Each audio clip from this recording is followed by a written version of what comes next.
Around Dodge City and in the territory on West, there's just one way to handle the killers and the spoilers, and that's with a U.S. Marshal and the smell of gun smoke.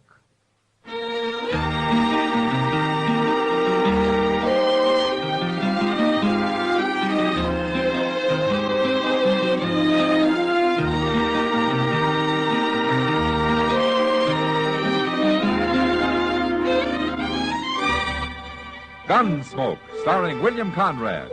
The transcribed story of the violence that moved west with young America. And the story of a man who moved with it. I'm that man. Matt Dillon, United States Marshal.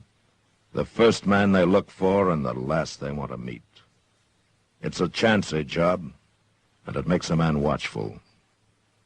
And a little lonely.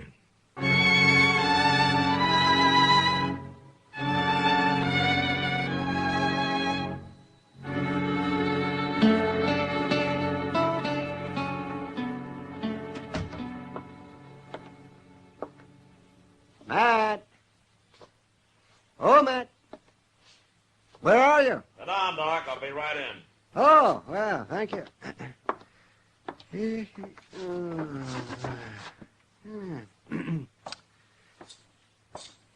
How are you, Doc? Fine. What are you doing out there, Matt? Watering the prisoners? I haven't got any prisoners. Oh, well, then you're falling down on the job. Offhand, I can think of a dozen men around Dodge that ought to be in jail. Well, why don't you give me a list, Doc? I'm going to need somebody to bring to trial next week. That's so? What do you mean? Well, there's a new circuit court judge coming. He's going to be disappointed if there's nothing for him to do. A new judge? Mm-hmm. What happened to Judge Brookings? Oh, he needed help, I guess. After all, he has to cover about the whole of western Kansas. Well, who is this new man? What's his name? I love the name of Judge Stokes. That's all I know about him. Well, I hope he's a good one. I've seen some remarkably unlearned judges in my time. Oh, it's not an easy job, Doc. And out here, it doesn't pay enough to make it worthwhile to most men. Judge Brookings could probably do twice as well back east. Yes, and so could I, Matt. Yeah, I know, Doc. But then you wouldn't have anything to complain about. You would shrivel up and die if that happened. Well, at least I wouldn't go to the pauper's grave I'm headed for now. Lend me $100, will you, Doc? I'll lend you $100. Go on in, Homer. Oh, Mr. Dillon. Doc. All right, Chester. Well, who's this you got, Chester? This is Homer Tisdale, Mr. Dillon. There's a complaint against him. A complaint? Yes, sir. You know Van Walcott, who's taken over that little store next to stage office? Yeah, I know him. Well, sir, he's coming over here in a few minutes. He claims Homer was trying to rob him. Oh? I figured it'd be best to settle the thing right here with you. Were you trying to rob him, Homer? Yes, sir. With a gun or what? No, sir. I've got no gun. Ah. You were trying to steal something out of his store, is that it? Yes, sir. Where you from, Homer? I haven't seen you in Dodge before. No, sir. I've been homesteading in the Saline River. I got starved out. I had to quit. Mm-hmm. Didn't have no luck at all. Well, you sure don't look as though you'd been eating very regular. No, sir, ain't. Well, you got him here. Yes, I got him here, Walcott. Dirty little thief. Marshal, I want to sign a complaint against this man. Mr. Walcott, you've been in Dodge about a month now, haven't you? What's that got to do with it? Well, back east, I guess they're a little more formal, the way they handle things. Now, why don't you just tell me what happened, huh? Well, I was next door at the stage office talking to Jay Buford. We heard a crash over to my store, something falling. So we run out, and there he was. We caught him red-handed, Marshal. Caught him doing what? Stealing, that's what. Well, you haven't told me what he stole. He had a whole handful of potatoes, Marshal. The man's a thief, and he belongs in jail. Is this true, Homer? Is that what happened? Yes, sir, Marshal. It's true. I was hungry. I seen them potatoes. I thought he wouldn't miss a couple. I could pay him back later. A man who steals belongs in jail. He shouldn't have done it, Walcott. I admit that. Then throw him in jail. I can't do that. Why? Well, for one thing, Chester and I have got to ride up to Fort Larned for a few days. There wouldn't be anybody here to watch him or feed him. Leave him some water. It's all he needs. Chester. Yes, sir. Take Homer over to the Long Branch, will you? Maybe Sam Noonan can put him to work sweeping out or washing glasses or something, huh? Now, look here, Marshal. You ain't going to make a fool of me. Get going, Chester. Come on, Homer.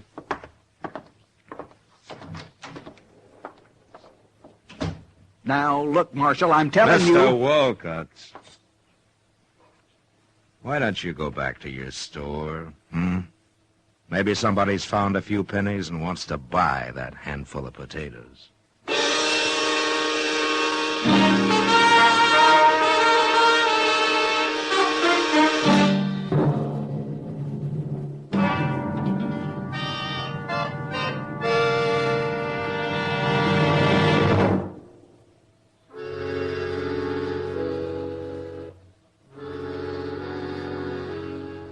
Doc was right. There probably were a dozen men around Dodge that should have been in jail.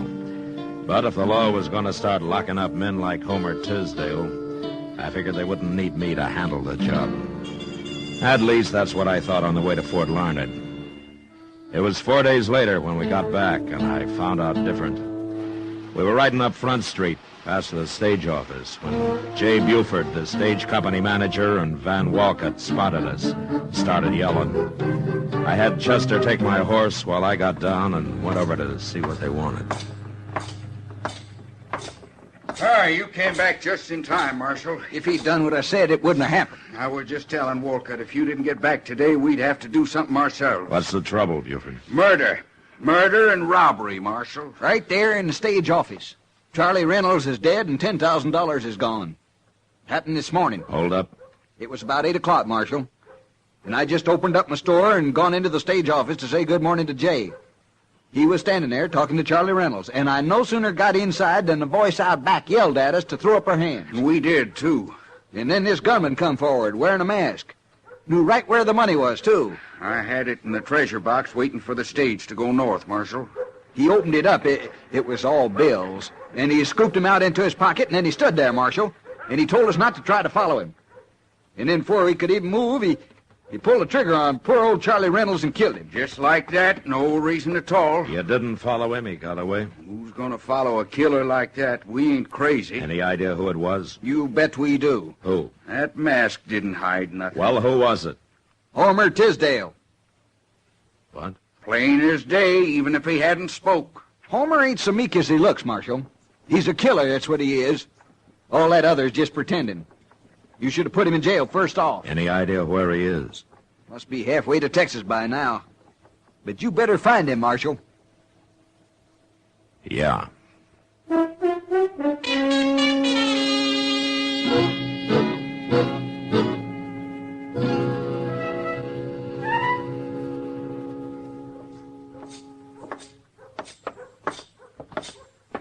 Well, that Homer's a mighty cool one if he's still in Dodge, Mr. Dillon. Well, maybe he hasn't heard about it yet, Chester. You don't think he did it, do you? We'll ask him if he's in here. There he is, sleeping out back them tables. Oh, hello, Marshal. Chester. Hello, Homer. Feller's looking for a drink. It ain't 10 o'clock yet. Homer, how long have you been here? Well, come to work around 8:30, Marshal. Why? Where were you before that? Out back. Sam lets me sleep in the shed he's got out there. Homer, can you prove that you were out there at 8 o'clock? Did anybody see you? No. Nobody ever comes out there. Why, Marshal? Well, the stage office was robbed this morning, and a man was shot and killed. Jay Buford and Van Walcott witnessed it. They say you did it. Me? They're willing to swear to it. Well, I didn't rob him. I didn't kill nobody. I wouldn't do nothing like that, Marshal. You don't believe him, do you? It doesn't matter what I believe, Homer. But there are 2 witnesses, and you haven't even got an alibi. Well, Marshal, I was right out back there. I was eating a little bread and some bacon a feller give me. Homer, will you promise me something? Why, sure, Marshal. What? That you won't leave Dodge.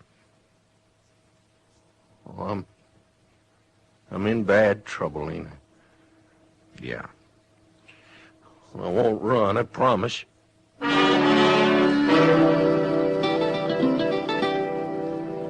3 days later, Judge Stokes' circuit brought him to Dodge. I went over and talked to him about Homer Tisdale. But it was like talking into a rain barrel, or rather a whiskey barrel. The judge seemed to have more interest in corn liquor than in the law.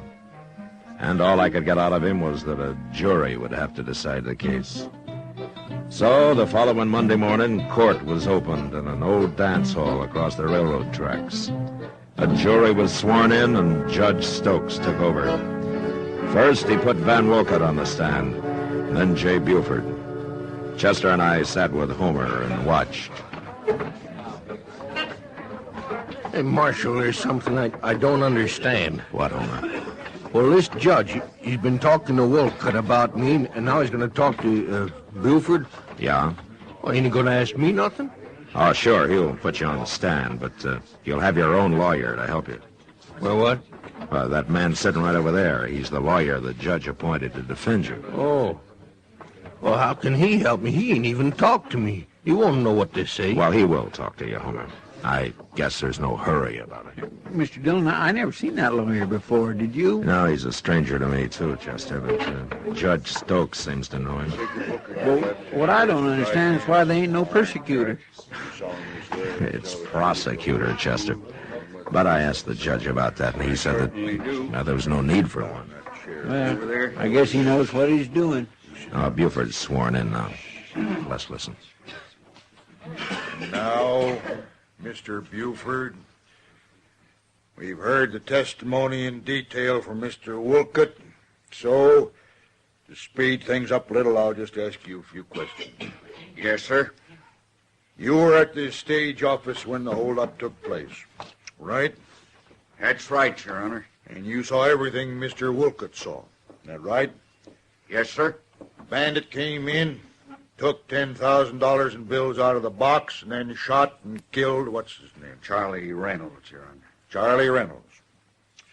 All right, Mr. Buford. Now, I want you to tell the gentlemen of the jury who that bandit was. It was Homer Tisdale, Your Honor. Homer Tisdale. How'd you know it was him? Well, he had a mask on, but it didn't really hide nothing. It was him, all right. Besides, it was his voice, plain as day. And you knew him before? Sure. The day we caught him robbing Wolcott's store. He's been a thief ever since he come to Dodge. Oh, now look here. Your Honor. You're out of order, Marshal. Your Honor, he's giving the jury a wrong impression of this man. Sit down, Marshal, or I'll hold you in contempt.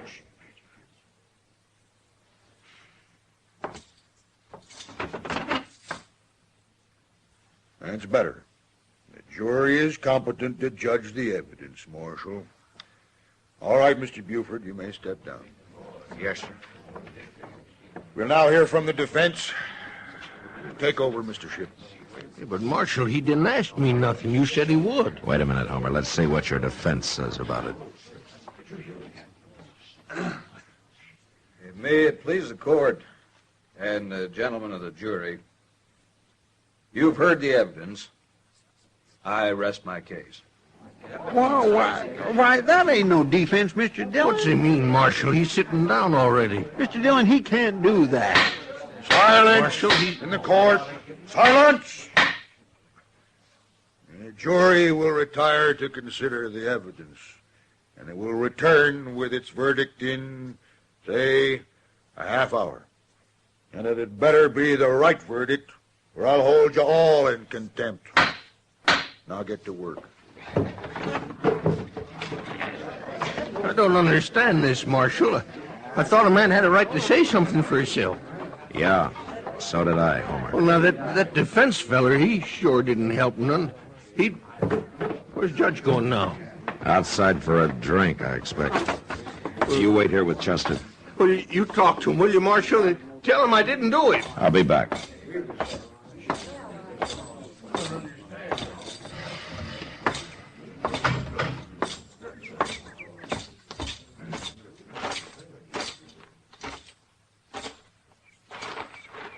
Have a nip, Marshal?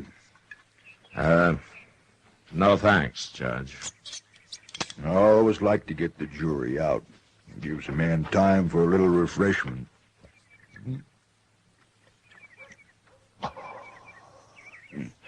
That's good corn you make here. Yeah. You know something, Marshal? I'm a drinking man, but I've never been drunk in my life. Never once. Well, that's fine, Judge. Marshal, I'm sorry I had to sit you down so hard in there, but a court's got to be run by one man, or it'll get out of hand.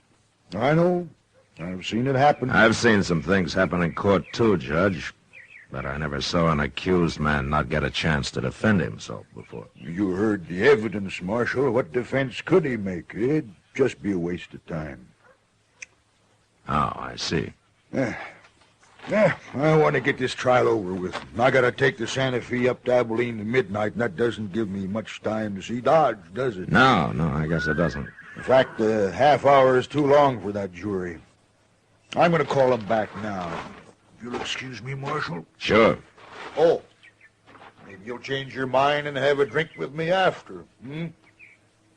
Yeah, maybe.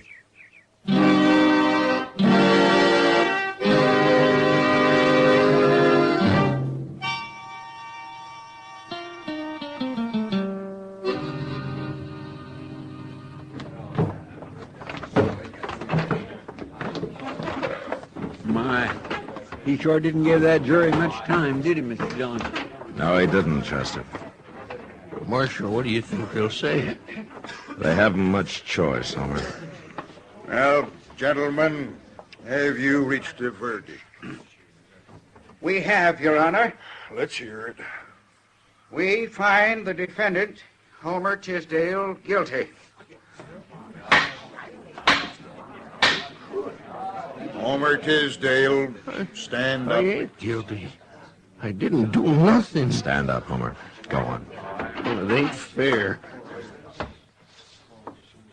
Homer Tisdale, you've been found guilty. Where's the money?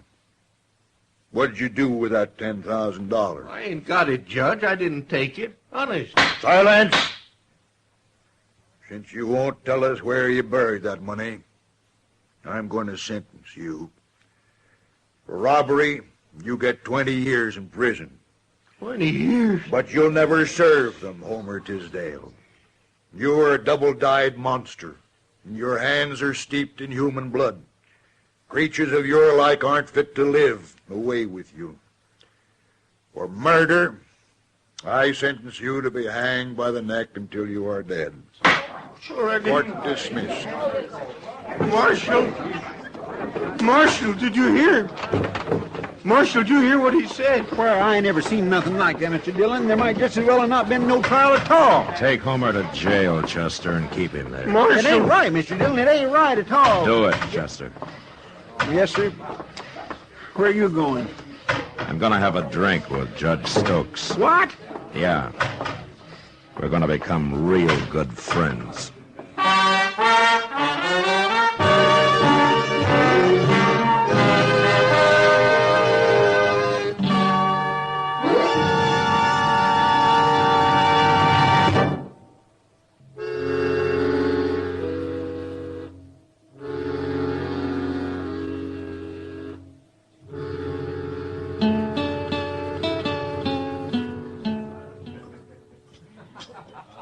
Have another drink, Judge? No more, Miss Kitty.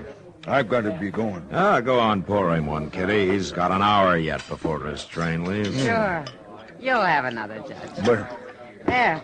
You can't sit around a whole hour without a drink. but I told you... Aren't you enjoying yourself, Judge? Oh, it isn't that, Miss Kitty, but I haven't been alone all day or all night. Well, it's been my pleasure, Judge. I don't often get a chance to be with a man like you. Yeah, I know. There must be things you have to do. I don't feel right taking up your time this way. No, don't worry about him, Judge. People don't get real serious about breaking the law around here till after midnight anyway. I'll put you on the train, Judge, and then I'll get to work. Huh? No, I don't want anybody to put me on the train. It's less than an hour now. Marshal, I insist I go alone. I'm going to leave now. Well, it doesn't take that long to get to the depot, Judge. Well, I want to walk. I want to walk around a little first, by myself. I like being alone sometimes. Everybody does. Oh, okay, Judge. I understand. You go on alone, if you want. I'm grateful to you, Marshal, for all you've done. Well, it was a pleasure meeting you, Miss Kitty. Goodbye, Judge. Look me up when you come back. And of course, goodbye. Goodbye, Marshal. Goodbye, Judge. Let me know when he goes out the door, Kitty. I will. I don't know what this is all about, Matt, but I hope I did what you wanted. No, you were a real help. It got pretty tiresome till we came in here. There he goes, Matt. You better hurry if you're going to follow him. Yeah, well, I'm going to pick up Chester first. I think I know where the judge is going. I'll see you later, Kitty. Sure, Matt.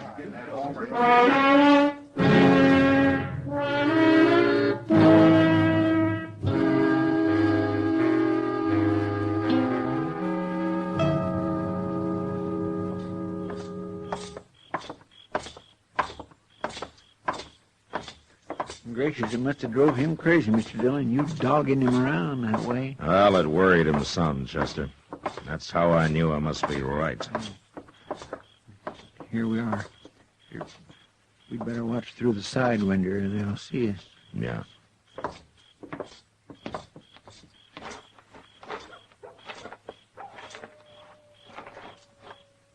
Can you see anything, Mr. Dillon? Yeah, there and back there. And that's Judge Stokes with him. All right. Come on, we'll walk right in the front door.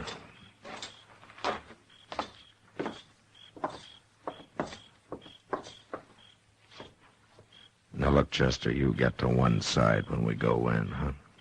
Yes, sir.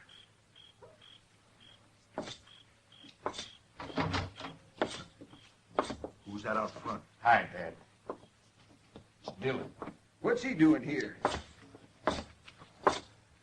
Well, I thought you wanted to be alone, Judge. Shoot him. Shoot him, I tell you. He knows. Well, Buford, Walcott, which one of you is going to shoot me, huh? One of you must have a gun somewhere. You shot Charlie Reynolds. No? All right, then get your hands up while we search you. I got a gun, Marshal.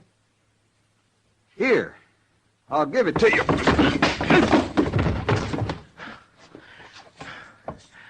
Get his gun, Chester. It's still in his pocket. Yes, sir. Well, how much money did they give you out of the 10,000, Judge? I don't know what you're talking about, Marshal.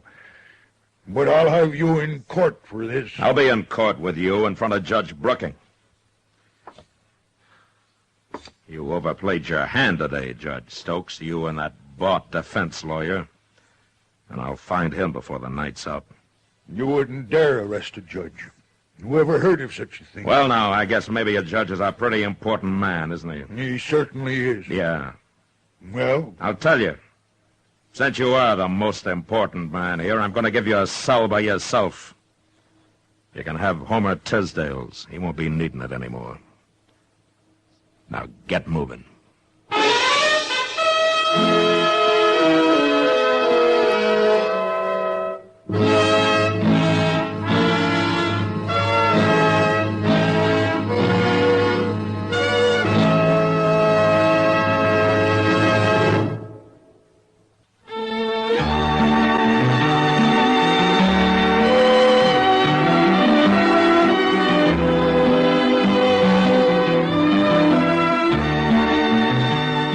Gunsmoke, produced and directed by Norman McDonald, stars William Conrad as Matt Dillon, U.S. Marshal. Our story was specially written for Gunsmoke by John Meston, with music composed and conducted by Rex Corey. Sound patterns by Tom Hadley and Ray Kemper. Featured in the cast were Lawrence Dobkin, Vic Perrin, John Daner, and Harry Bartell. Parley Bear is Chester, Howard McNear is Doc, and Georgia Ellis is Kitty.